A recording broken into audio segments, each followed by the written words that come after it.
welcome everyone. My name is Selah Davison. My sign name is here. I am from Deaf Community Counseling Services, or DCCS. Hi everyone, good afternoon. My name is Aracelia Aguilar, and I'm one of the empowerment directors at DeafHope. Really excited to be here and present today with Selah. So, okay. Yes, so what we wanted to honor here, we wanted to honor our domestic violence victims. We know with Domestic Violence Month, it's been a perfect chance to talk about what to do if we witness someone being hurt. Do we step in or do we not do anything? We can expand more on what to do in that situation. Yeah, I think it's a really important topic to better understand what we do and how we move forward. In this conversation today, we're going to have some deep thoughts being shared. Some of it may be triggering to you. And so we really encourage you to take care of yourselves, step back if you need to.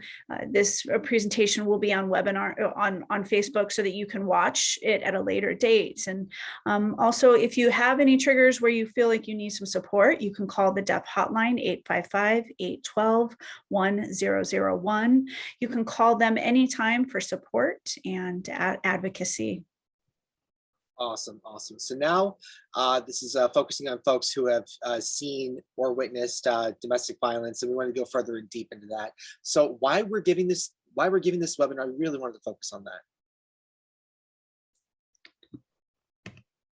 Yeah, I think people really feel often like they want to help, but experience some barriers to doing that, and how they should be getting involved. I think often people might feel that it's not their business to get involved with, and we really want to explore some of the reasons why people decide to get involved or not, why they feel they might have to step back or stay uninvolved.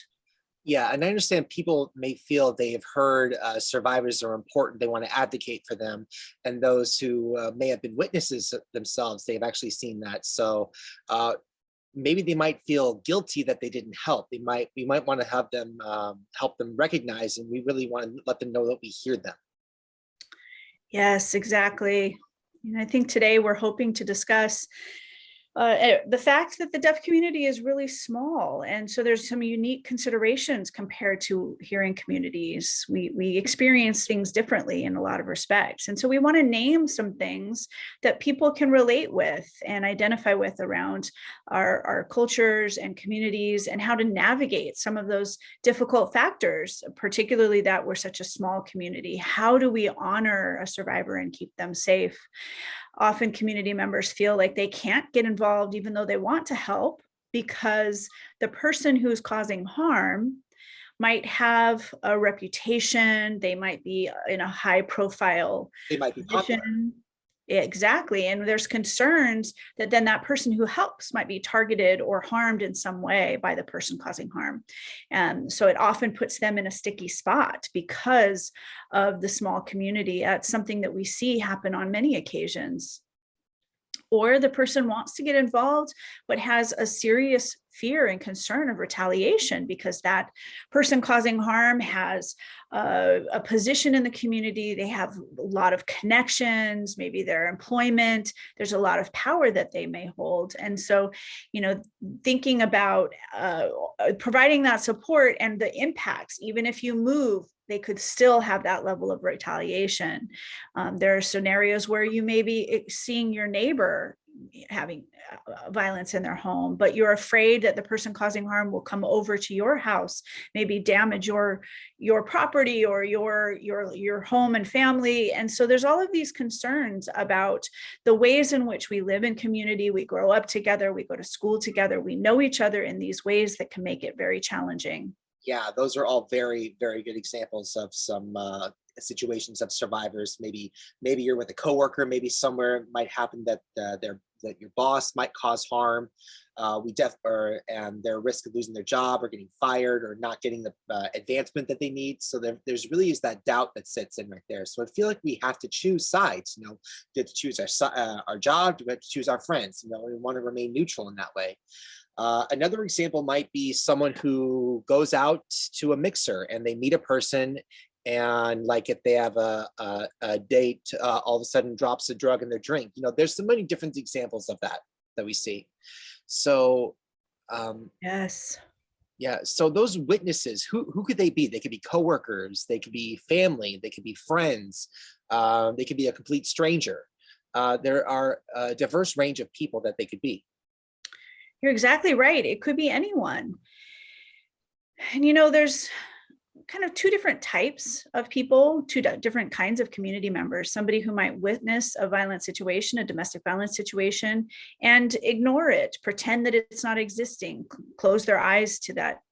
And then there's another type who see it and want to get involved and want to help, but aren't sure what to do. Or maybe they're concerned about it hitting too close to home, maybe being concerned about their own previous domestic violence experience and being triggered. So there's kind of those two categories of people who choose to ignore the violence that they see, and those who want to get involved but aren't sure how. And so as we're talking about this today, really thinking about, people's experiences, maybe you grow up and you see violence happening among your parents, and now you're out in the community or you're in a relationship and you experience violence. And there's that pattern that's happened in your experience where people see it, they see the violence and they ignore it and move on. And there's a lot of ways in which in our United States history, an example of Indigenous children being taken from their home and their native lands and being taken and put into boarding schools where there's a lot of sexual violence that happened to them in those schools.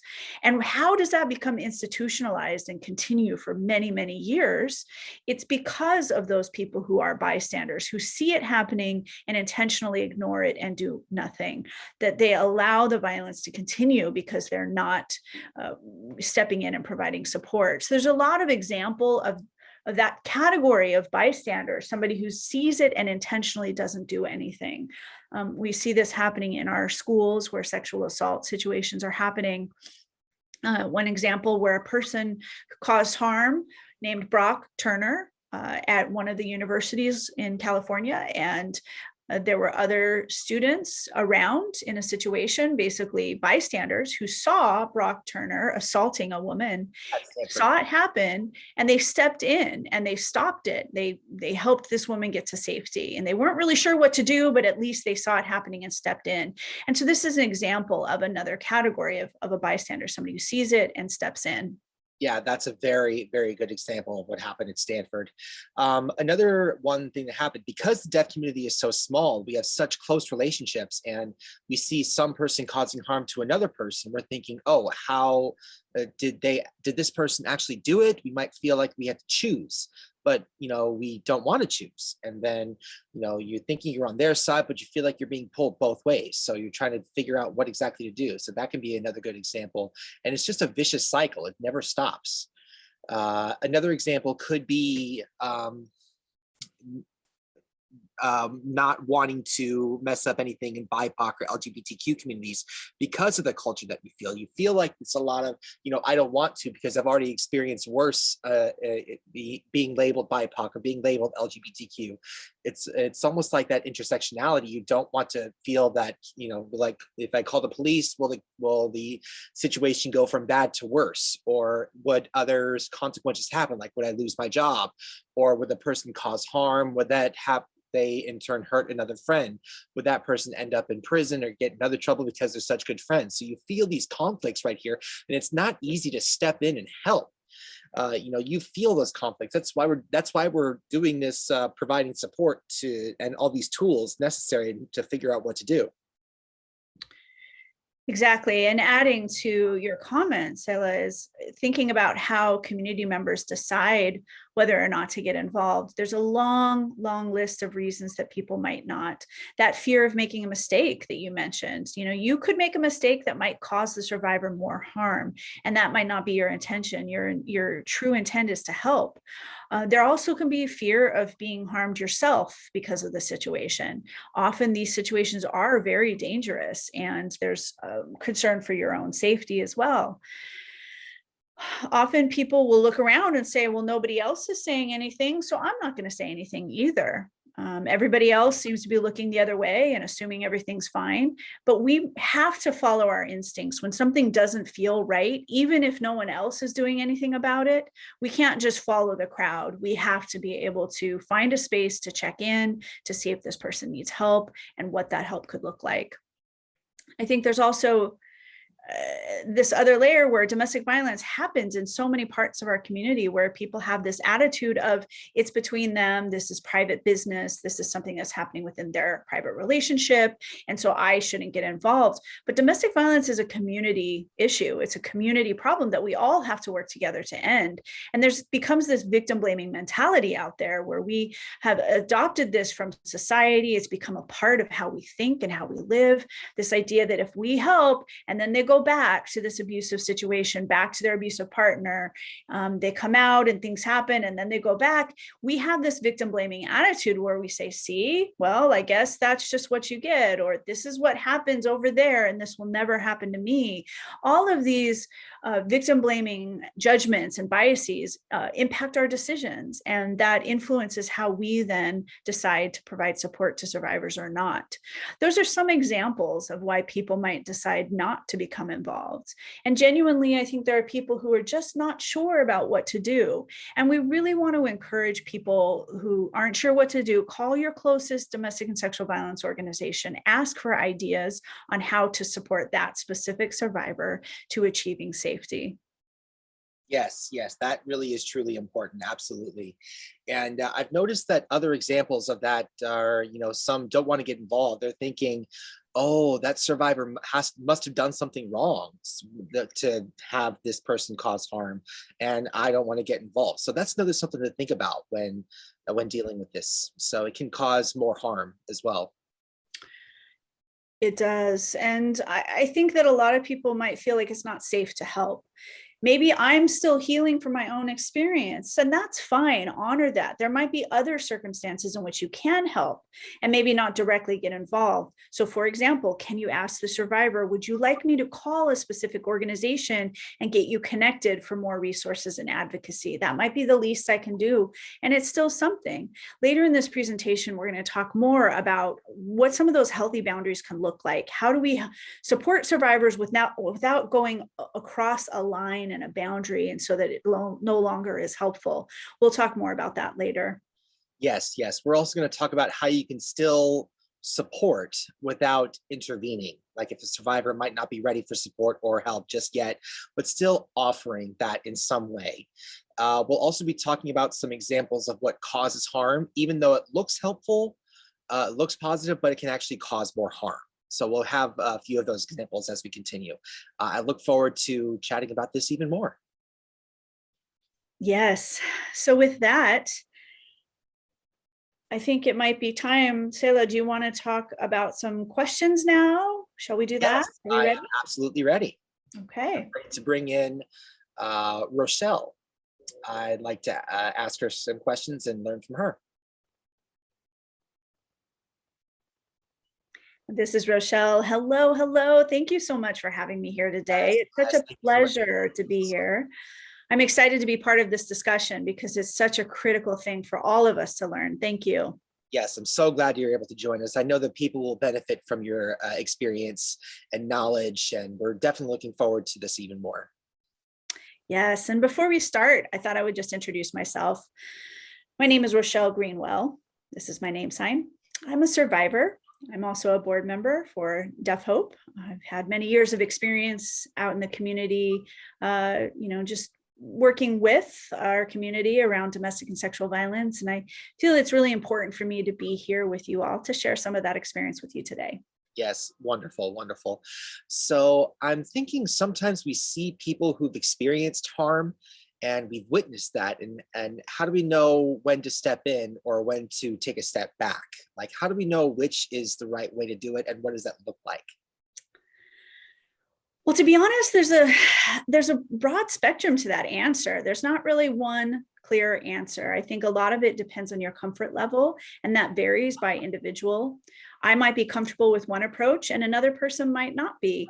And so that doesn't mean my way is right and the other person's way is wrong. I think the important part of this answer is to say, how are we taking a look at our own boundaries and our own comfort and what it is that we can do before we take action. And I think some people might have a strong inclination to speak up and to try to garner support and gather people around. And other people might not feel so comfortable with that outward facing garnerings of support. So people have different ways of making that happen, and really goes back to boundaries. How are we setting personal boundaries and how we can maintain those in healthy relationships, whether that's with survivors that we know, with other members of our community. If we don't have those healthy boundaries, then we really can have situations come up where people are harmed. Knowing where our boundaries are is critical. And I'm going to use myself as an example. For me, I really feel that some of that personal space is important. And if I feel that somebody is invading my personal space, that I can speak up and say, please give me more personal space. And I think in a survivor situation, and even my own, honestly, it's how do we find a way to keep open communication? This is what I can do and I accept, and this is what I don't. So how do we have those conversations with the survivor person that we know, with other members of the community? How do we speak up and say, I can't do this right now. Can we do this tomorrow? Or would you mind if I called you and talked to you about this another day? There's different ways that we can establish full communication for everyone that will help all of us feel comfortable.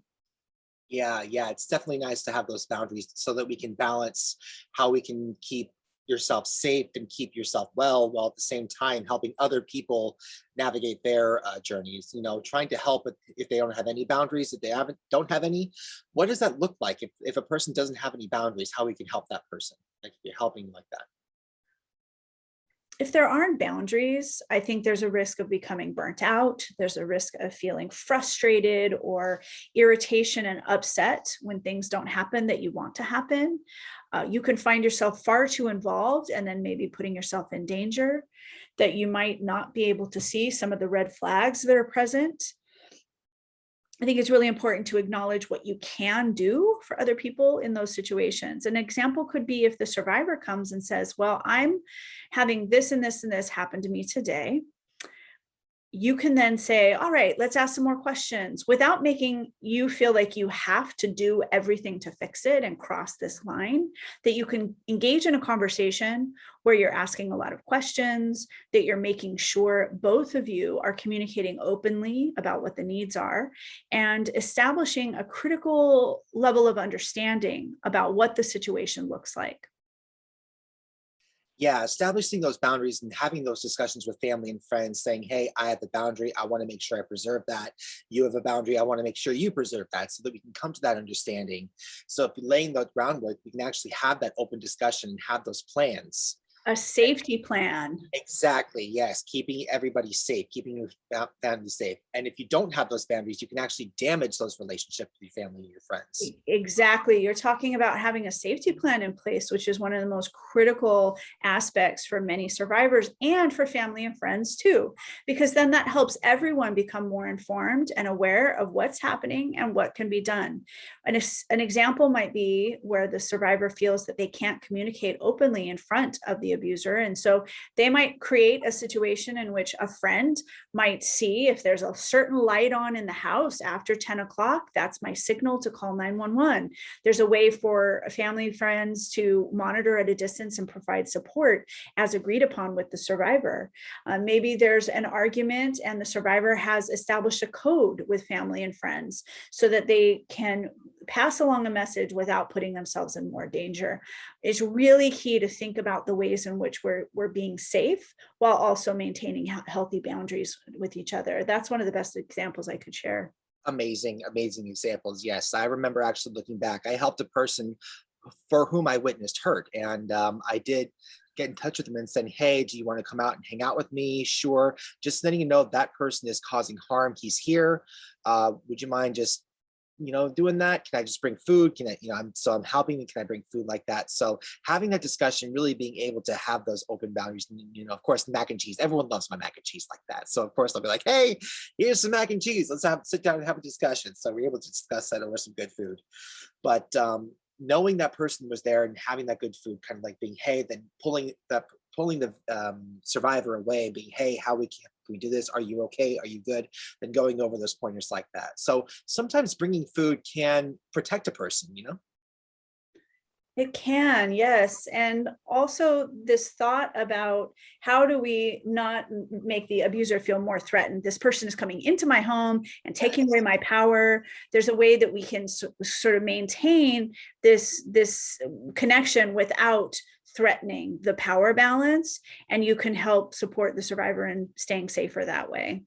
Absolutely, yes. Also, there might be experience of maybe not getting involved. Is that okay? I mean, I feel like not getting involved. Is that considered okay? It definitely is. If you feel like getting involved would not be safe, that's important to consider. It's important that you're communicating as a community with family and friends to figure out what the best form of support is. And that might mean connecting them to another domestic and sexual violence organization, connecting them to another family member or friend who might be the appropriate person. So even though you might not be able to provide that support, not get involved, that's okay. You might not be the right person to do that, but you know how to identify somebody who might be. You have to really acknowledge that boundary and find out where you can provide support and communicate that clearly. Here's what I can do. Here's another way that I can provide support. And it doesn't create a burden. And don't feel guilty like you should be the only one doing everything, because everyone is different. Everyone has different needs. Everyone has their own experience of trauma and triggers. And helping could exacerbate that trauma and those triggers based on your experience growing up or whatever those that might have happened to you in your life. And so thinking about ways that you can find another connection, another resource, then you can say, I see something happening that I don't feel I can step in on, but here's another resource, or here's another person who might be able to do that. And so 100%, this goes back to asking the survivor what they want before decisions are made, before you're taking action. You do not decide for the survivor. You can help support the survivor, but don't decide and do what you think is the best thing for them. Yes, yes. Sometimes you do feel that burden of whether or not this person would cause harm to that friend. Just like you mentioned, it's so important to sit down and have that discussion well in advance, so it's not a surprise. But plan, make that safety plan. Like, if you do this, because I don't want to get emotional or get too much invested. Will there be a plan B so the survivor knows that's not personal? They don't feel deflated like that. So that's an awesome safety plan regarding that. Yes. I really feel that communication and boundaries are the two most critical ways to establish your safety plan, because without those, without boundaries and communication, then safety can't really happen. Having a dialogue with your friends and family about how you can support each other. Yeah, really help us to understand if a person is experiencing hurt from another, why they can't leave the situation. Because a lot of people feel, they're saying, why don't you just leave? That's almost the first question that comes to mind. Like, I could leave they say I could leave if I wanted to, but I don't, which is, not healthy to say, but, just like asking why. It should be easy to leave. What's the reason behind that? Well, there's a lot of reasons behind that. There's a lot of reasons that we don't understand or know, and that's okay. We don't have to understand and know everything that's happening for them. There's a reason they can't leave, and that could be financial. A lot of survivors are financially deprived of their resources to leave. Maybe the abuser is taking money and they can't access it, and if they leave, they don't have a place to go. They don't have money to rent an apartment. They don't have a car or transportation. All of these things that you need in life require money. And if a survivor doesn't feel they have access to those, then it's not safe to leave. They also might not have an environment of support. If I leave, who will believe me? No one will believe me. If I leave and say this happened, nobody will support me or believe me. No one will open the door, open their homes to me because of that. And they'll believe the abuser over me. And they keep saying to me over and over again, nobody will believe you, nobody will believe you. And so I am used to that thinking, and it may or may not be true if I do leave, but it's a factor. Maybe another factor of not leaving is their children. If I leave, what will happen to my children? How will that play out? There's so many situations that I've seen personally, maybe not directly to me, but I've seen survivors who feel trapped in their homes for so many years, particularly when they have children. And sometimes the violence becomes so extreme that they leave without their children, and they no longer have that relationship. And it's so difficult. And I think people have judgment about it, but there's many things that we don't know, we can't understand, but we can't judge. We have to be supportive and just always believe survivors. Yes, yes. I was thinking about other reasons that could be possibly that a survivor might feel, I need to change my mind, and then maybe they'll change. Maybe if they cause hurt, they say, "Oh, I'll promise I'll change." Almost like getting in a honeymoon phase, thinking everything's going to be fine, and going back to that honeymoon. Maybe that won't happen again, but then it does happen again. So thinking that the person would change, and that kind of hope in that way. Yeah, and I don't like to share statistics or give an average because it's not really fair. And I feel like that holds it against survivors. But people talk about this statistic that, it takes an average of 7 times to leave. And it could be 30, it could be less, who knows? But the point is that we're consistent and providing support. And when they go back, then maybe things will change, maybe it won't. But this is a way to provide support that we can just say we're holding space for them to do better, and do it in a way that they feel comfortable. And sometimes it's safer for them to stay than it is for them to leave. And so I don't know all of those circumstances, and I might not agree. They know best. I don't know the relationship. I don't know what the abuse looks like in their home. I don't know how the abuser's being. And so them leaving or staying is their choice, regardless of what I might see or think I know. Right. Also, some might feel that their confidence is too low, or they think they're in survival mode, or they might fear isolation. They might feel lonely. They might think the family culture is stressful, and the family culture is stay, get married, or Exactly. might be telling them to stay as well. Exactly. It's very common for some of those family factors to be at play that would make a survivor stay, where family says, no, I see everything and it's fine. What are you talking about? He seems fine. Survivors might feel that if they leave, they won't get family support or maybe even friends. And so that's another reason they can end up staying. So many families and cultures might just not agree with that with them leaving, and that could be harmful too. Yes, yes. And for those who might have friends or family who have witnessed that and notice that they can't leave, but they think the best thing to do would be just to support the survivor, might maybe support them in their efforts to leave. Just to be that support. That's very important. And I wanted to add one more thing to that. Sometimes the survivor, as they're leaving, they might be at a time in their life, this pyramid, Maslow's hierarchy, their sense of safety, their resources at play, they might have what they need or not. They might have those things and decide to leave, and then they don't and go back. And so you have to make sure that you have all of the things that you need, whether that's financial stability, a job, all of the parts of your life that you need in order to thrive. And so that affects the leaving or going back. And all of us from the outside might not understand what those things are that person needs to feel that sense of safety. And I remember this story from a long time ago where a survivor was struggling to leave, and she would leave and come back and leave and come back, and finally got to a situation where she said to a friend, I need new shoes. Can you just help me get new shoes for work? That's what I need. And the friend was shocked. Your situation seems fine. We're trying to help you, and you leave and then you go back. Finally, they just got her the shoes. And now the survivor had nice shoes and suddenly felt like now I can go to a job interview. I have the shoes that I need to go out there. And now suddenly things shifted. And it was something as simple as shoes for this survivor to feel like now they have what they need in order to make their plan a reality around leaving. We might not understand the reasons or why the survivor is asking for this form of support, but let's do it anyway. That's the best way to be supported. Yeah, that's such an inspiring story. These little bits can actually change a person. Wow, that's amazing. And for a survivor who has experienced trauma and the response, traumatic response, they might getting from the family and friends, what exactly does that look like? Like, for example, a survivor might be easy to anger, and the person who witnessed that hurt, for that person, they might feel like, why do you get mad so easy? What is this for?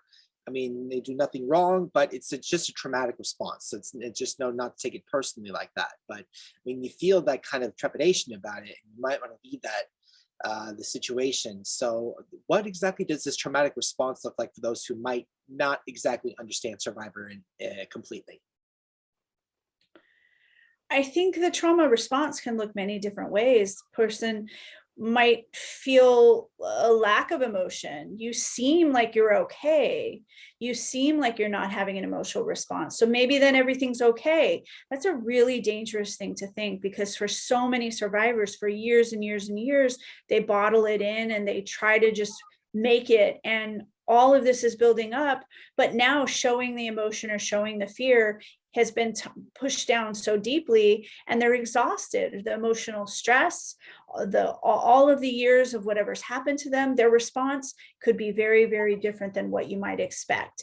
And you might say, if it were me, I would immediately take action and I would do this and I would ask for that. Well, you don't know their level of tolerance of what's going on, the level of pain, the level of harm that's been happening to them. Their response is valid. It doesn't make their response any less valid. We have to see that all of those are valid trauma responses. Absolutely. Another example that I think, it's just the thought process might be delayed, or if maybe someone asks a question, are you thinking, oh, you're talking to me, but kind of have that blank stare about it. It's like, oh, is that what you're asking? So really just not knowing how to just process that thought. Like a person who might be getting hurt is just, being told what to do, like thinking, oh, I see how you're thinking, and I see this right here. They're kind of following that person, and believing in what the person is saying, and everything negative thought about it, and just really not getting a chance to really process and think about it, just relying on that person for that validation. Yes, that's a really good example. I actually have another one that's ties to that. It's similar, where a survivor might really have a hard time remembering what has happened to them. Mm. That they are bouncing around in the timeline. This happened yesterday. No, that was last week. This is happening next week.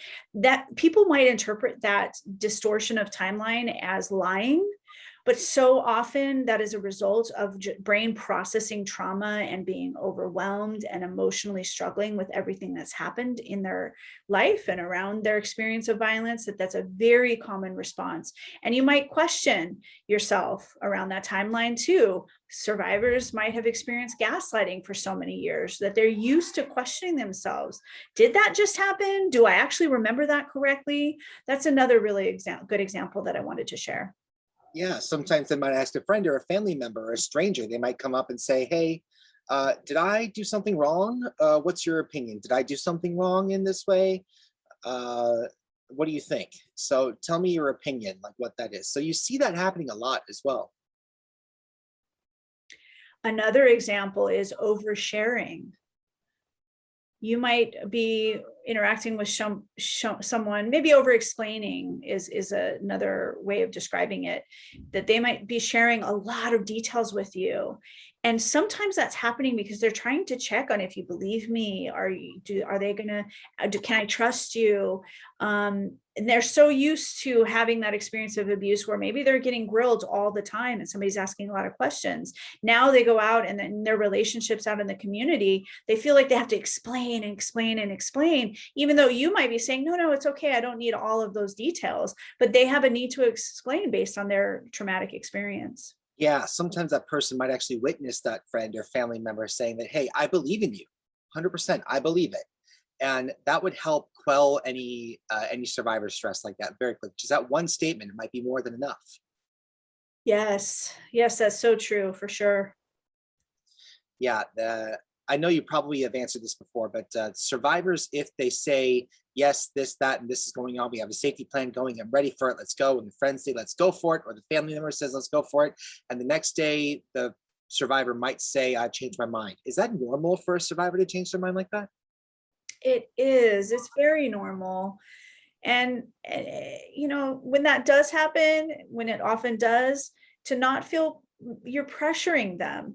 You so often support people might say, promise me you're going to do it, promise me you're going to leave tomorrow, and forcing them to do it. And then when they can't, when the time is there, then they're going to say, I failed another person, I've broken another promise. They're going to struggle and feel an impact on their self-esteem and their self-worth, because once again, they haven't followed through. And so I think it's important to validate what's going on.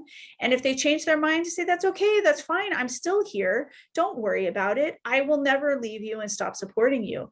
That gives the survivor the sense that you truly are in their corner. And a lot of times people are frustrated. You just told me yesterday over and over again, I provide help, and then you change your mind. And that might cause the survivor to doubt if you're actually there, if you're going to support my next decision, maybe not. And they'll pull away and they won't come to you for help anymore. And we definitely don't want that. And they'll just hold everything in and feel like maybe the last person they might need for support won't be there anymore. They'll just have that one person left, and they'll feel increasingly frustrated, and the safety plan might just go out the window. Uh, so it's really important to be very supportive and not judge in that way. Yes. So for communities, how can we support survivors safely? And how can we support those, if they're safe, keeping ourselves safe as well? Well, it's important to remember to not act alone. If you see something happening, check in with someone else. Did you see what happened? Let's go together. Let's intervene together. Because if you do that, then there's a tipping in the balance with the person causing harm, that they will see that more people are coming together and they might leave. The abusers are taking advantage of the fact that what they're doing is hidden and that nobody knows, and that people in the community aren't calling them out and saying, that's not okay, don't do that. They might feel like it's not safe, or that other people, if you feel that it's not safe, then you can find somebody who could be a distraction, who could distract what's happening. And then the survivor, the abuser who's in that moment of causing harm to the survivor, then can be distracted, focus on something else in that moment, and the survivor can then leave the situation. I think there's a lot of examples of ways to do that. To say, I just saw what you did. Why did you do that? What are you doing? Naming it and making sure they know that people are watching. That's a way to provide support, rather than saying, oh, this survivor told me what you did, and now I'm intervening. That can put the survivor in harm. So name what you see. Yeah, we're definitely learning the ABC approach. First thing is to assess the situation safely, kind of get a feel for what I do. Always check in first, like you mentioned. Be in a group to be more safe, calling out behaviors in the group like that. And then C means to care for the survivors as well, talk to them, see if they need help, or see if there's other ways. If they can't talk, find another way around a strategy to talk with them in a way like that. So that I find that ABC method that you just described kind of perfectly. That's a beautiful way to think about it and to remember what steps to take. I also think about survivors who sometimes, when people see what happens, they then question themselves, and because nobody responded. Did that just happen and nobody said anything? Did it really happen? Maybe it's not that big of a deal. Maybe I'm wrong. To have somebody else come up and just validate them and say, wow, I saw that, you don't deserve that, can help them stop questioning and feel validated. And often that's one of the most important things you can do to support a survivor. Yeah, you're absolutely right. And what tools can we use and what you can provide for survivors when we witness things like this, when we witness harm? How do we provide support? Like one example might be creating that escape plan uh, with the birth certificate, social security card, knowing that you live well. If something might happen with the kids, just one example of that. So what are some examples? I really like that idea, this idea of the choosing the safest way without the abuser seeing it, whether it's outside of the house, finding a person that you trust and taking things to somebody's house you trust, doing constant regular check-ins, thinking about, oh, I've done that a month ago, that's enough. No, keep checking in, use that as one of your tools. Keep checking in. How you doing? Are you okay? I know we checked in last month, but how are things going? Has anything changed? Maybe writing it down, and so that you have a plan together, something visual, and the survivor knows that there is a plan that you've agreed to together. Another thing that you're talking about, this tool bag, tool belt, trying to think about establishing a communication system. Some survivors might feel that they don't have a plan. If my phone breaks, how am I going to communicate with friends and family and support people? Something as simple as establishing an email address that only your friend knows, that then the friend, the support person, can use that email to check in on the survivor in a safer way. Get creative. There's a lot of different ways that you can find to be supportive. Definitely some amazing tools. Um, Figuring out how we can support our communities and keep ourselves when we help others, it's incredible. It can be draining emotionally, and how we can really take care of ourselves. Yeah, community support. It's not about being public necessarily, but finding your network of friends. How can we support our friend, working together to make it happen? Also, therapy can be a really helpful approach as well, helping that person feel okay, that feel I can, you know, if I take care of myself, my glass is full, then I can help other people. They talk about how if your own glass isn't full, then there's nothing left to help other people. And so doing what you can do to make sure your glass is full. Right. Also, you mentioned using a code word. Like if something is going on, you might need to spout something like this code word. Another tool you can use, again, not judging and supporting very softly, very gently. Like I remember seeing the message like, oh, something doesn't seem right, or saying, I believe you. Just those different little phrases, different tools you can help that can help a survivor like that.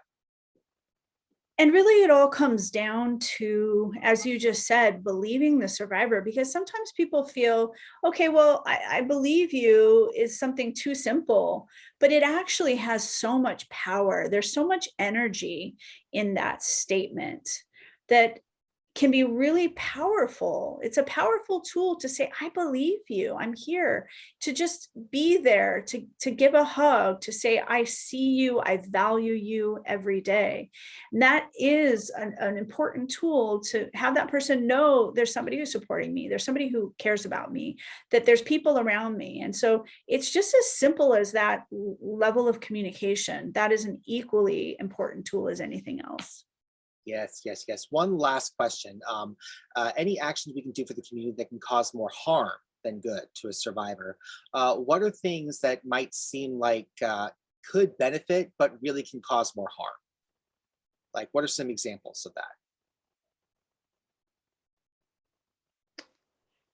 Well, I think the number one thing is as simple as just looking at our whole community, how we talk.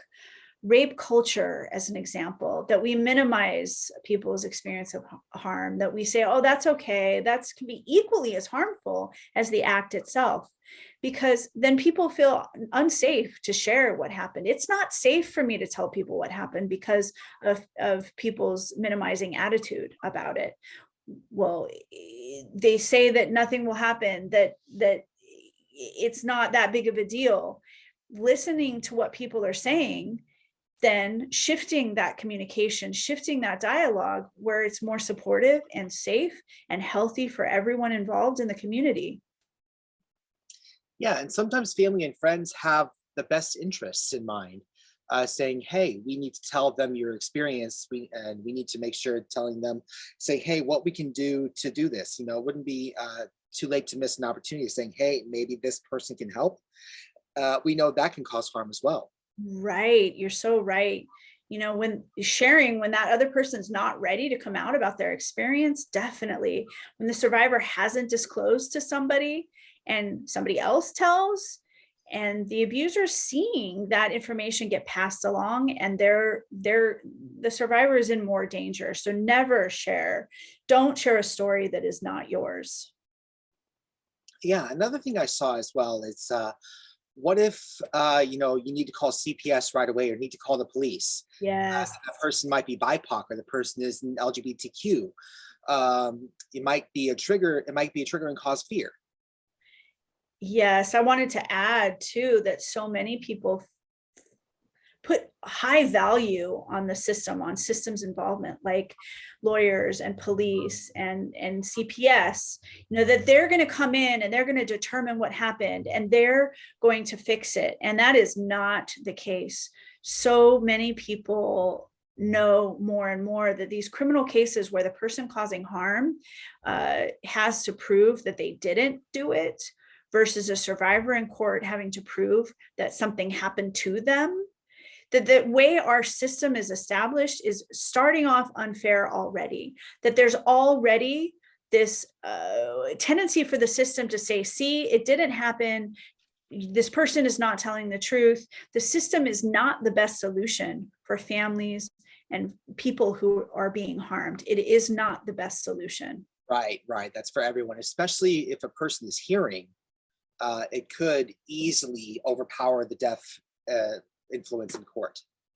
Yes, I think that it's something that we have for a long time put too much value into that system.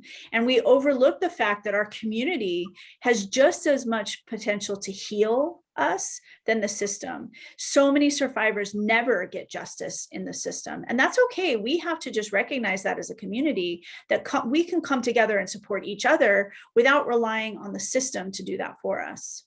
Yes.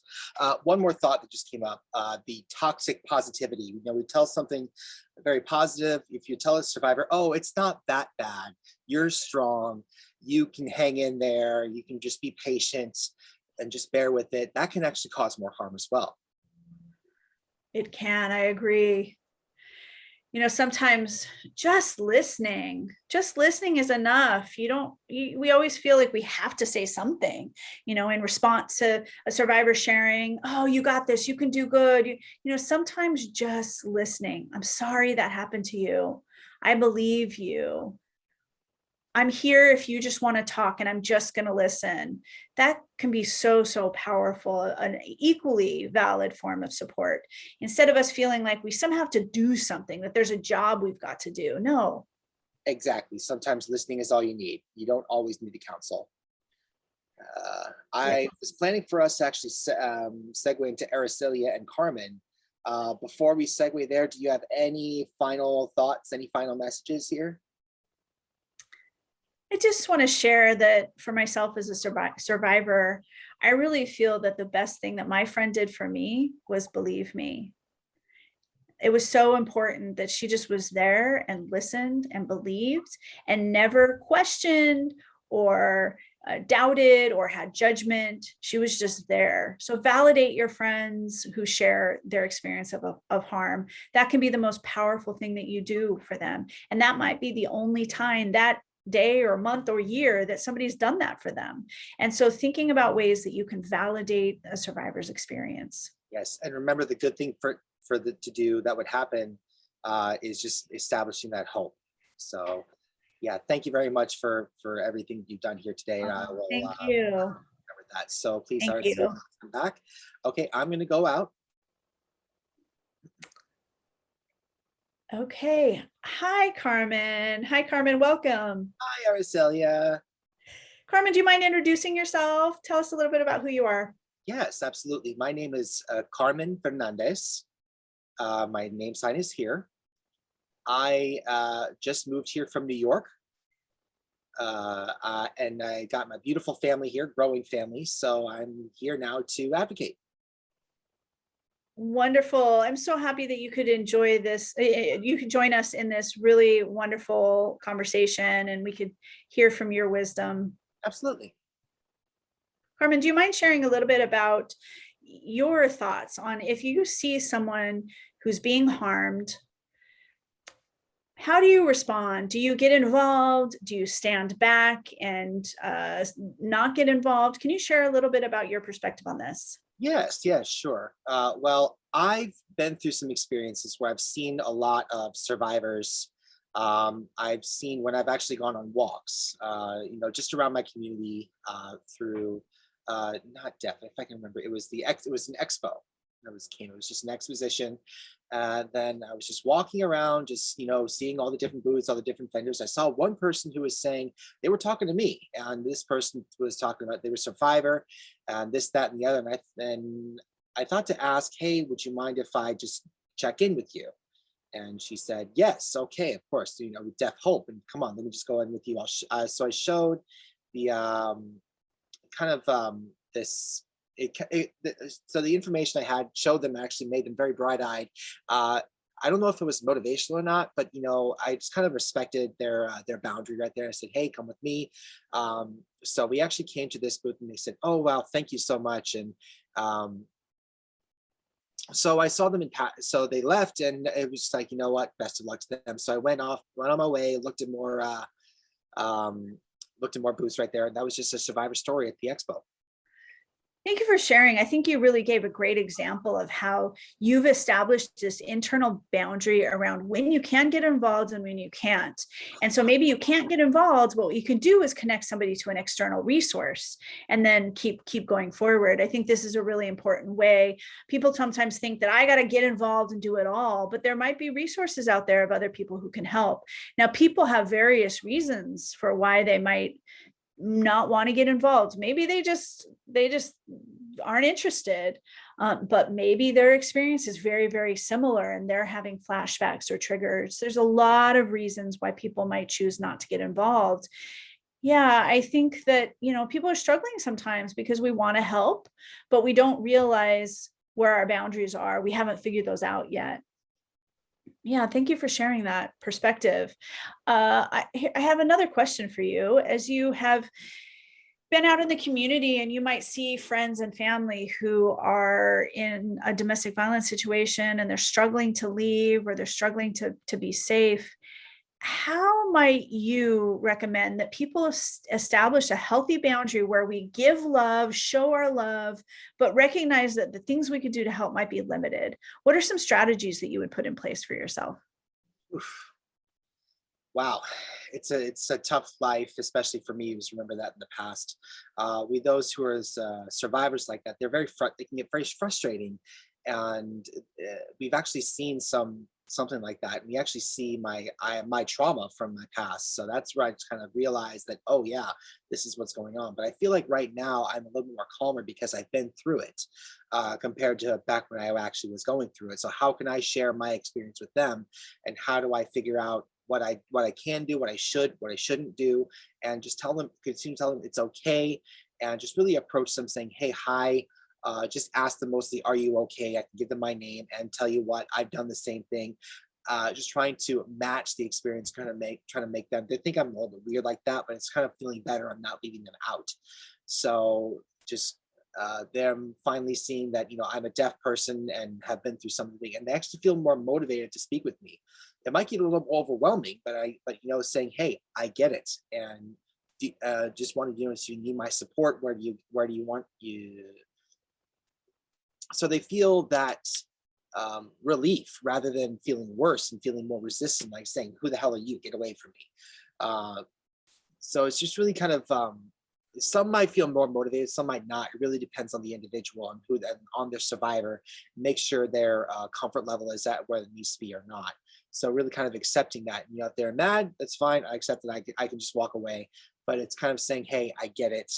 And I understand your feelings, because that emotion is what I felt in my experiences. But they don't know who I am. That's the bigger thing right there. So it's kind of really just explaining to them, saying, hey, just being more quiet and more patient with me, but it's tough.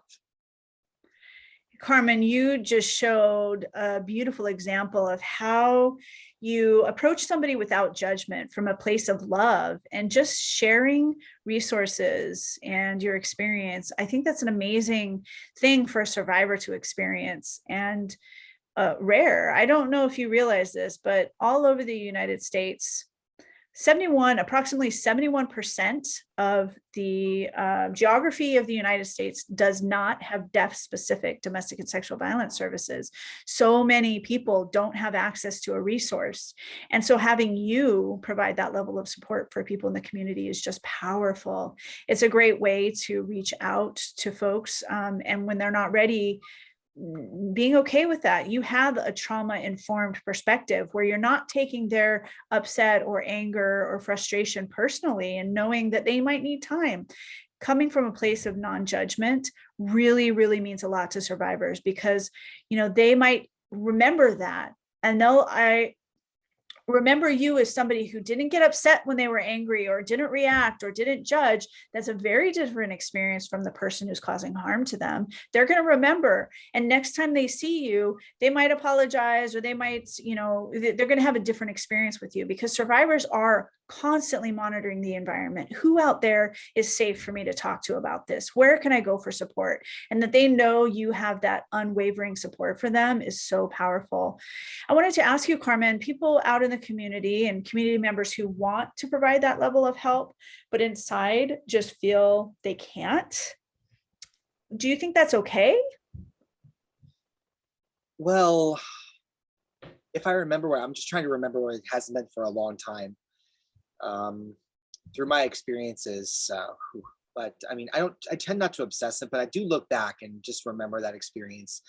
With that time, I did feel lonely, and I did feel that the whole, domestic violence in my family, but I feel very overwhelmed, and I felt very scared during the experience. Just trying to figure out what I needed to do, what I could do.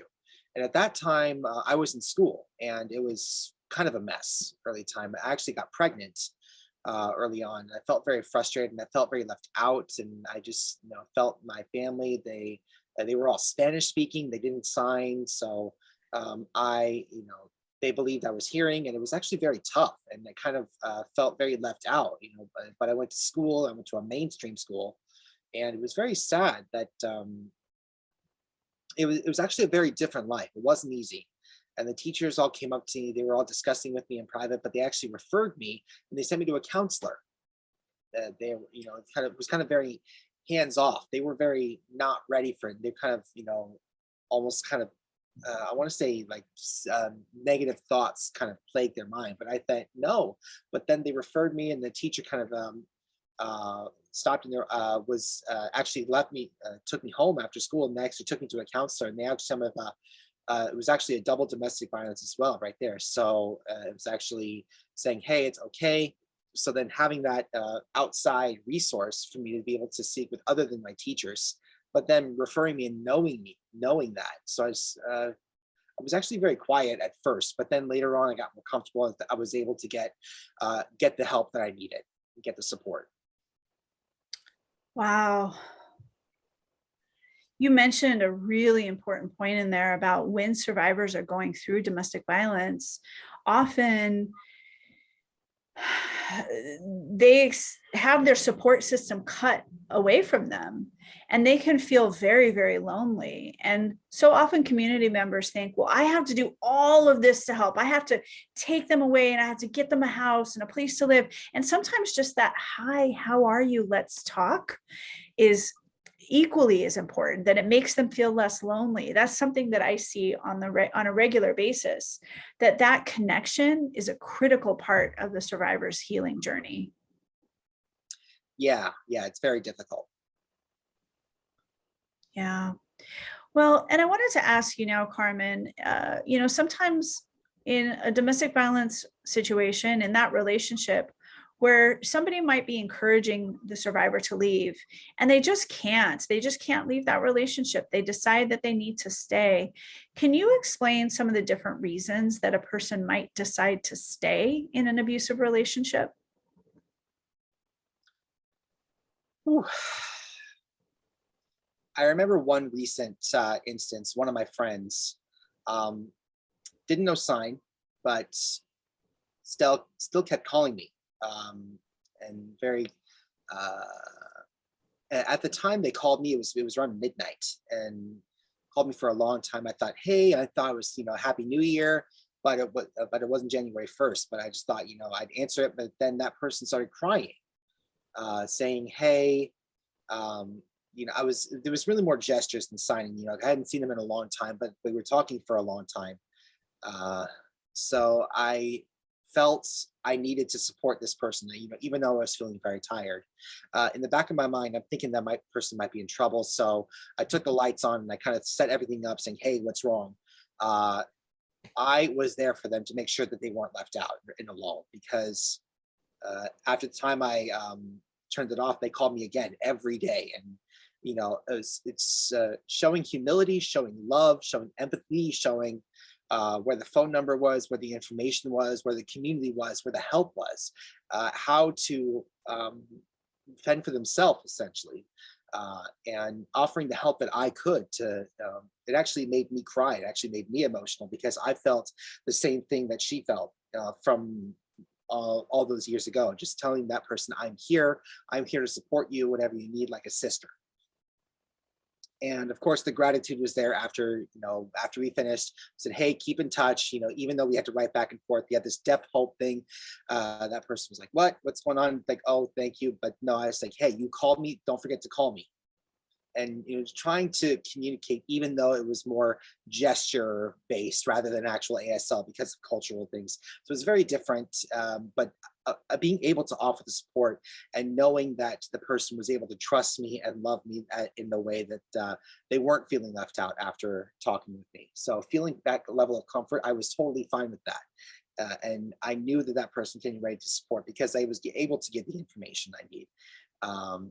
And now that person's at a home, and they called me and showing me their kids. They're at school, they're great, that's awesome, they have a new backpack. And I'm just looking at that now. In the back of my mind, I'm thinking, oh, thank you. I pray to God. I say, thank you, God, for giving me the courage to help this person here, and knowing that this person could depend on me and love me as a resource to give help. Oh, it just seems that survivors really see you as a wonderful support person and have so much love for you and feel comfortable with you. That's really important, because they might not be ready to leave, but they know they have someone that they can trust. That makes me feel so good. It's powerful that you can put that out into the world and be their go-to person. So many survivors are struggling to leave for so many reasons. And it could be that the person who's harming them has taken advantage of them, who has destroyed their credit so that they can't buy a car in the future. They can't put their name on a lease for an apartment. They've just done so much intentional destruction of them and their resources that looking for a place to live is difficult. They might have children and take away resources. They can't afford an attorney, and they're at risk of losing their children. And so some people choose to stay rather than trying to navigate a system that is stacked against them. And that, that sense of support has to happen first before any action can be taken to leave. Family members might say, you should stay. We spent all this money on your wedding and now you're going to leave. No, you have to stay in the relationship. Family members do minimize their experience and judge the experience and expect a survivor to stay. They might say, a survivor might decide to do that because it's a plan for survival. I'm going to wait until the right time and the right people and support network is in place, and then I'll leave. There's all these factors at play. And, sometimes you might see a survivor who is doing that work, who's planning on leaving, and then right before they change their mind and decide to stay. Have you experienced that in your support? Have you seen that in the community where somebody changes their mind at the last minute? Ooh, yes, it's so tough. I've actually been through that myself in the past, mostly because it all boils down to fear. Fear and almost paranoia, like the ideas of what's going to happen, not having many friends, not knowing that many friends, feeling like, what am I going to do? And maybe actually even suicidal thoughts, because I felt left out. I felt overwhelmed. I felt like I didn't know what I was supposed to do. But like, do I go or do I stay? If I go, will I get hurt? If I stay, will I further isolate myself? So really having that huge dilemma, not having anyone to speak with or share things with. I only had myself, and I talk to just my spirit all the time, just kind of that inner dilemma with myself. It's like, what do I do? But ultimately I felt like, if I stay, will I stay more? Will I get worse? And if I leave, where do I go? And I don't have any money. I didn't have a lot of money. If I had a lot of money, I could go, I could afford anything. But, my credit was so bad. I didn't have any assets. I had no job. I'm on Social Security, single mother. So where can I go? Essentially, where would I be able to go for this? And I just kept thinking that, one of my churches, one of my pastors said, hey, you can go to a shelter. They can give you help. They can do what you need, but the shelters are full. They wouldn't be able to. They're saying they all require this, that, and the other. And me being deaf, they all being hearing, they don't know me. So it was very uncomfortable, especially with my kids. So I was thinking, I just had to stay around just repeatedly, with my abuser, always having to criticize me, always abusing me, always forcing me to work, cook, clean, and just that vicious cycle. It kept going for 27 years. So that's just my experience right now. But now I've finally let go, and I felt completely different. And now I feel just kind of more free. But in the back of my mind, I'm thinking, and it's okay that I went through all that. That experience is knowing that was my journey. Yeah, I think a huge barrier to survivors leaving is having those resources, and that could be community resources, anything. And you mentioned shelter and all of the barriers that you could face, and it's not the right time, but you never know when that time is, and you go back or stay and you could be hurt more. There's so many factors that we're facing, and survivors are dealing with housing issues in massive levels, that if there was a place that they could easily go, a home that they could stay in versus a shelter. Shelters sometimes can cause more harm to survivors. They don't provide interpreters. There's misunderstandings in communication. The level of stress that's happening on top of their trauma, it's a lot. Yeah, one other thing I wanted to share with you here. It's about me. I remember from my life is like, at the time, I lost my apartment also while I was married. And I had, paid cash for my rent. My husband said, yes, I'll pay for you. It's fine. You can just pay the cash. But then my landlord came up to me and said there was a posting that I was being evicted.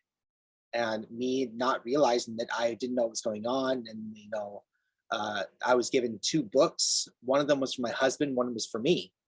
And I was just thinking, what am I going to do? I'm innocent. They're saying, hey, you haven't paid your rent for a year. So that obviously overwhelmed me. Hey, my husband saying, hey, I took care of it, don't worry.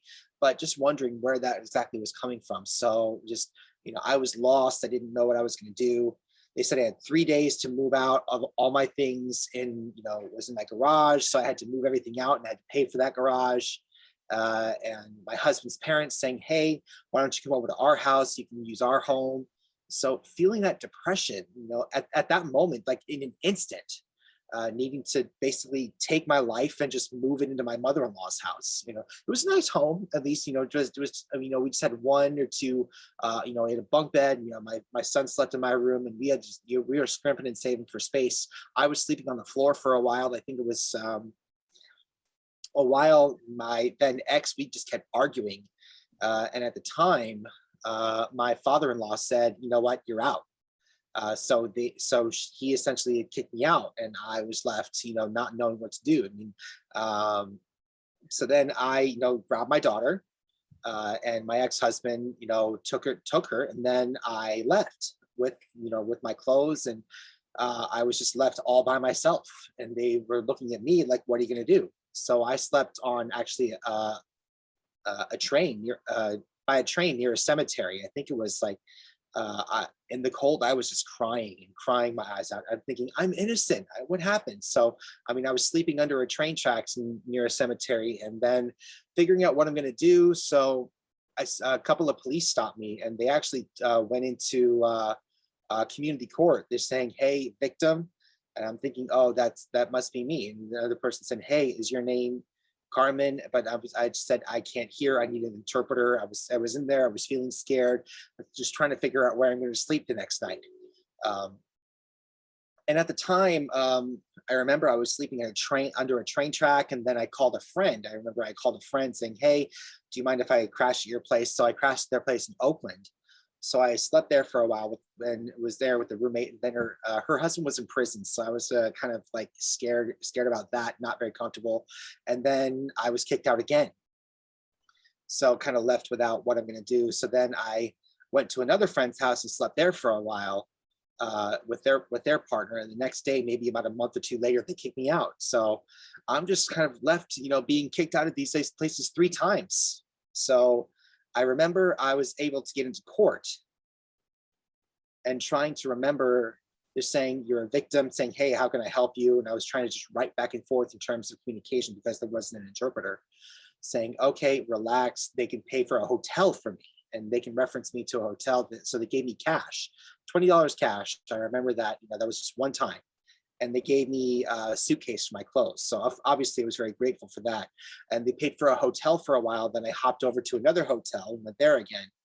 And then it was that in a hotel, I was lonely. I was just alone trying to figure out what to do.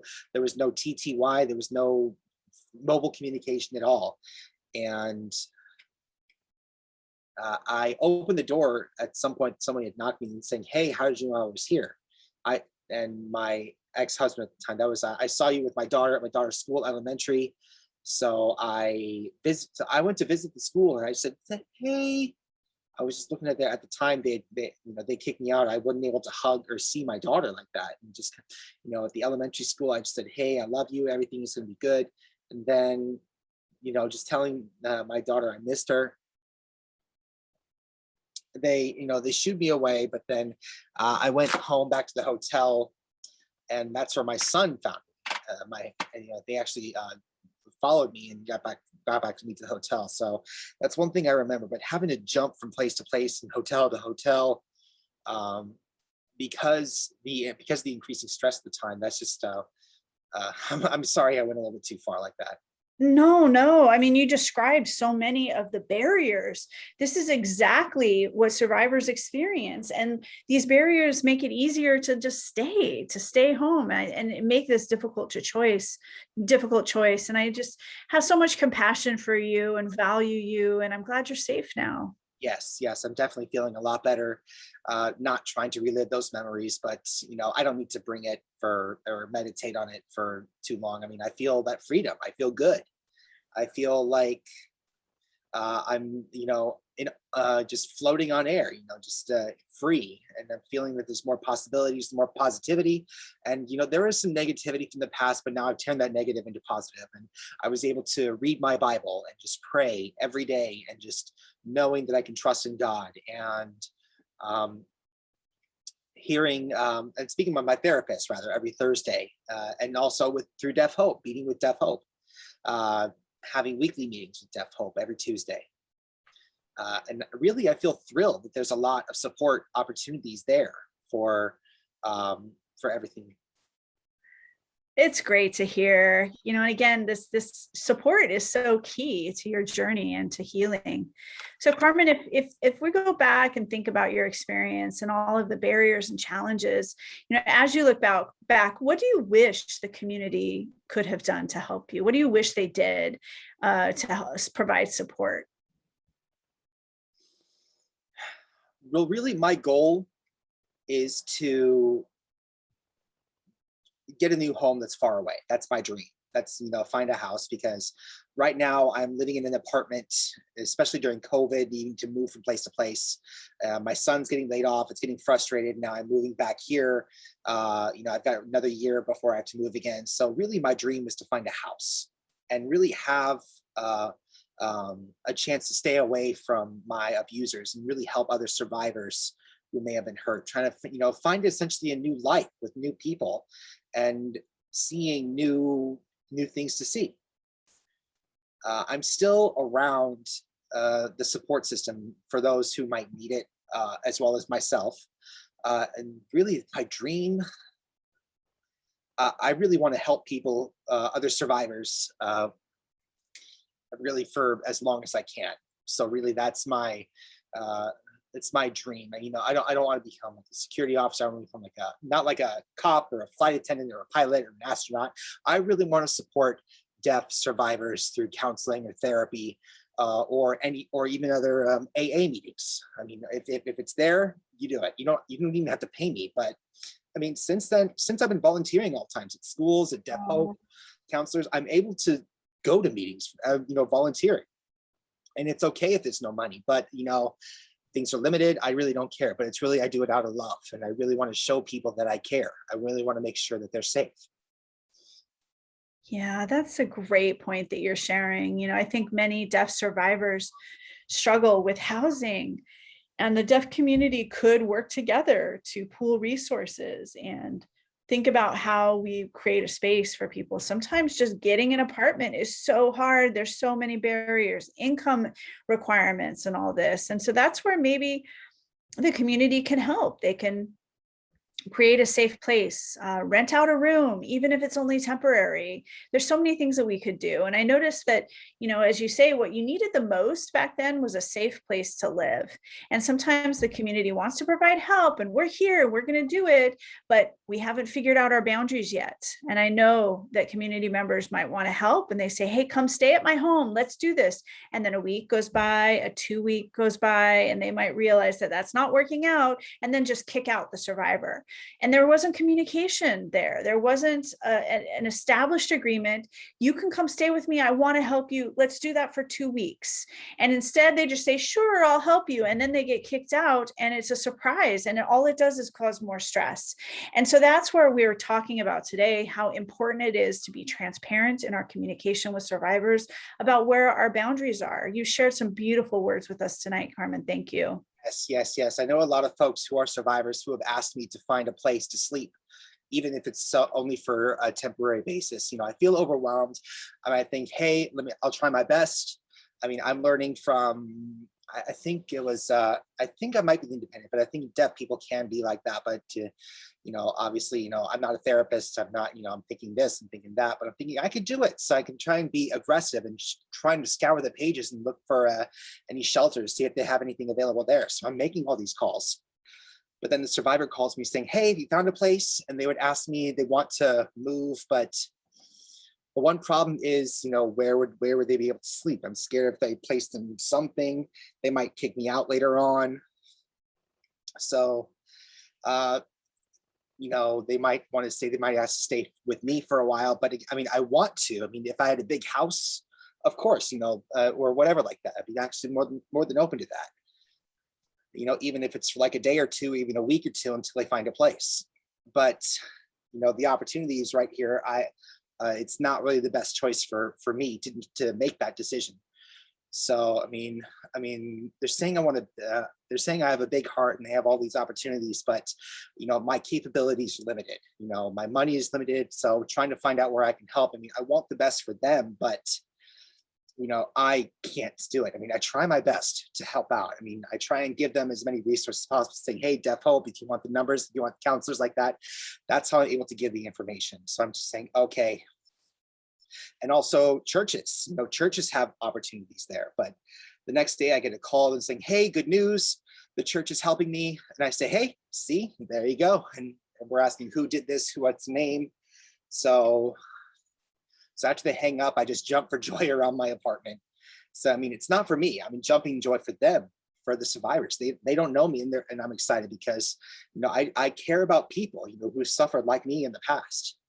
and I want the survivors to thrive. And I don't want to see them suffer like that. I just want to build them up in that way, especially for the deaf community. Exactly. That's the spirit. That's wonderful. I wanted to ask next, sometimes people who want to provide help, they don't have the tools. Like, for example, survivors who are in trauma and crisis might have a hard time remembering things and remember details. And so we say to them, well, let's meet, let's go out to lunch. And the survivor says, yeah, sure. But in the back of their mind, keep in mind that the survivor might forget. They've got a lot on their plate. To say, hey, do you want to make a note on your phone? Maybe set an alarm reminder, put it in your calendar as an appointment. You can think of these strategies for helping survivors remember things, maybe important court dates and appointments, because knowing that trauma affects memory and their ability to keep track of all of this, that's an example of a tool that community members can use to support survivors. Do you have other examples of some tools that people could use? Yeah, really right now I'm motivated. I have a lot to learn. Counseling at DeafHope is very impressive. And another friend knows me, saying, hey, you remember me? You remember me? And we met maybe at a different train, but then we were able to actually meet in person and build that trust with each other, not kind of shy away from each other, just saying, hey, how you doing? Good to see you. Just having that equal access to each other, and knowing that you're a grandma, I'm a grandma, we're the same way. So really being able to depend on each other, saying, hey, what's your phone number? I haven't seen it for a long time. So trying to establish that connection. I'm thinking in the back of my mind, how do they remember me? I remember them as well, but I feel like it might be a different story between each of us. So I usually have that good dream, and it's very impressive. And I feel like I have to pat myself on the back, saying, hey, good job, Carmen. But it can feel overwhelming, because now I'm a grandmother. I'm still a single mom. I'm trying to do what I can, but my budget is limited for my family, and trying to help out as much as possible. It can get overwhelming. And I'm still getting all these calls, but I'm thinking, hey, whoa, hold on, because I am friendly. I do admit I like to have a soft heart. I like to listen, but at the same time, it's almost too much. I have a lot of things I need to do here, and I need to try and make that balance out, saying, hey, can we schedule an appointment for another time? I need to figure this out. And it's not like I'm trying to ignore it. It's like, what if something happens to them? Then I'm saying, hey, let me make an appointment. We'll right now make an appointment, or if we can talk more about things later. If it's a serious emergency, then we need to call 911 if you need to do it now, or what exactly did that person need? Or they're saying, hey, I need to talk to you. And I tell them, hey, can we talk about it tomorrow morning? I write it down and we're good. But then tomorrow I'm ready. I can roll up my sleeves and get to work. And just try and have that right and allow the person to open up their heart when they need to. So it can't get overwhelming, and I can't judge who's more important or what. But at the same time, I can notice it's very serious and really depend on what the needs are. So it's just like trying not to offend anybody, but at the same time knowing that I need to have that balance. Their experience might be similar to my experience, or it might be different. So, I mean, it's all about trying to find all of the information necessary to make sure that the person is well taken care for, whether or not finding phone numbers, or therapy, or for DeafHope. I mean, me being on the East Coast, I can give you the numbers here, because in the East Coast, we don't have that many, because I know the deaf community is very small, and which I get, and and it doesn't matter. I'm able to help and find the information, find the names necessary in their area, as long as the person is deaf, just like the thing right there. And if they're not, they can always call me if there's anything that they need. So I'm just that with a little bit of prayer, trying to keep my energy up, and I want to make sure that the person is safe. Really, the biggest thing is that keeping the person safe, and knowing I'm here to answer any questions, but knowing that needing to schedule an appointment, whether it might not be a conflicted time, especially when it comes to my rest. Of course, I need to rest, and trying to babysit from 7 to 5:30. So trying to balance all that out, my schedule can get pretty crazy. But I'm just thinking, why me? Why me? Why me? But at the same time, why not me? My spirit is there, and I'm trying to help. And they like me, I understand, but not all the time. Not 24 hours. I mean, I wish it could be 24 hours, but you know. Yeah, I think you mentioned so many important points. When community members are doing all this to help, it can be too much. We have to think about ways that we are mentally and emotionally in a place where we need to be, because these situations are intense. And so when you see that I'm not in the place where I need to be, I'm not ready to sit with somebody in their trauma, don't do it. You can cause more harm. Let's do it tomorrow. Let's do it another time. That's a really important part of thinking about the ways that we are providing support to people who experience harm. Another tool that we can use to help survivors is that we've got to look at the range of resources. Survivors might go to one person for everything, and that one person gets overwhelmed. So we encourage people to use this concept called pod mapping. Pod mapping is from the Bay Area Transformative Justice Collective. And this concept, this document that they've created, allows people to think about who are in their network of support, to list a variety of people. This person that I list on my map can do these things for me. Maybe they can take me to lunch. This person, I put down their name, they can help me in court. They can help me at court appointments. This person can help me go take care of childcare and transportation to school. And so you establish a network of support so that you don't have one person feeling overwhelmed and having to take it all on. That's a really key tool that can help spread out the support to the community. And it helps the survivor not feel alone. They know they have people there to help you. And that's a huge impact in their healing journey, that people see me and that I'm here and I'm connected with a community. I think a lot of times also survivors are in trauma and they have to develop positive mantras and affirmation to say, I am good, I can do it. I have to find these positive affirmations to help keep me going, or to help me address traumas and triggers, and that I have a way to ground myself in my body and breathing techniques that help ground me. Those are the other ways that we can support survivors. Yes, that actually does help survivors who might feel overwhelmed or feel a little extra anxiety. So I'm very thankful that I actually have this opportunity to get out there and just do that, and just have that idea of just going crazy, just getting out there and feeling awkward. It's okay, but I feel like I owe that fighting chance to having that opportunity to do so. And I feel like I might be climbing up a mountain like that, but I just feel like I'm going up and biking, and I'm feeling thrilled. It makes me want to cry at some point. So I'm feeling like I'm crying. I'm very happy. I feel like I just want to let go. It's a release, and letting go. That's me. That's Carmen. I'm feeling free like that. And I feel good. And then I get home and I'm exhausted. I have a smile on my face. My family is like, hey, Mom, what are you doing? I just got the smile on my face. And I just feel so excited. And I feel different. I mean, it's very thrilling that I have that opportunity. Carmen, that's so great. I think, biking is a wonderful example of this self-care and exercise to reduce stress and trauma. And you come back with that grin on your face. It's such a beautiful image.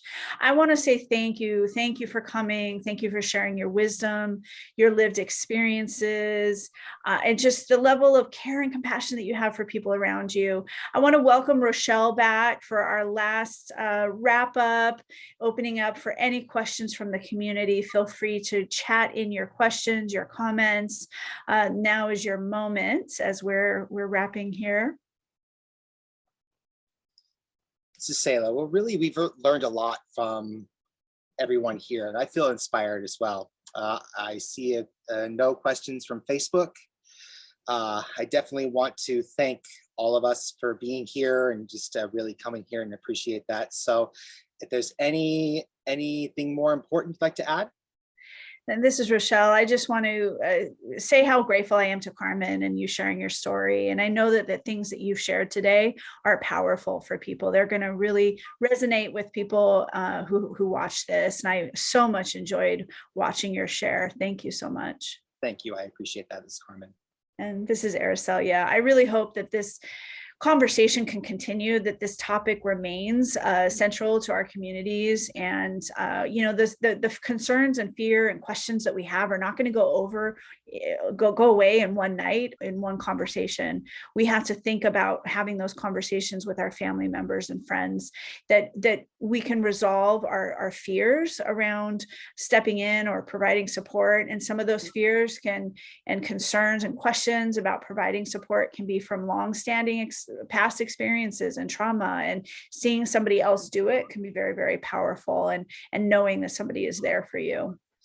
This is Carmen. I also wanted to add one last thought here. I wanted to share, just say many people who are survivors, you are not alone. You are not left out. I mean, we are here.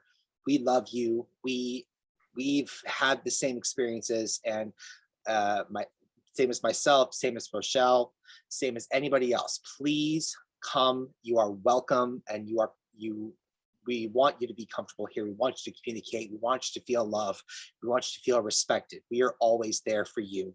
Wherever you live, whether you near or far, you have our number. You have the number for DeafHope. They are an absolutely amazing resource, and DCCS as well. They have the support that you need from the community. So please think about it, and let's do it. We love you. And Selah, it's important to remember survivors saying that, telling survivors you believe them. We're here to support you. We're here to listen.